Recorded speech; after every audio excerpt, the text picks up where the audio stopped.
Hi guys, welcome back to our channel. আমাৰ অন্য এটা মিনি ব্লগলৈ আপোনালোকক স্বাগতম জনাইছো। এয়া চাওক আমি এখন বিয়ালৈ গৈছিলোঁ। বিয়া আছিল 30 নৱেম্বৰত।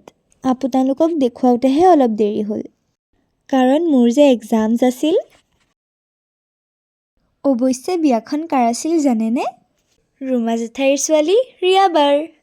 আগতে আমাৰ ব্লগ যিসকলে চাইছে তেওঁলোকে ৰুমা জেঠাই আৰু ৰিয়া বাক চিনি পাবই। বিয়াখন আছিল গুৱাহাটীত।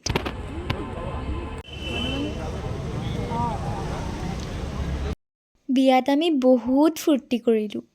লগতে খানাবোৰো বহুত টেষ্টি হৈছিল। সাধাৰণতে আমি বিয়াবিলাকত ষ্টাৰ্টাৰ খাই বিৰাট ভাল পাওঁ। আপোনালোকৰো বাৰু আমাৰ দৰে হয়নে?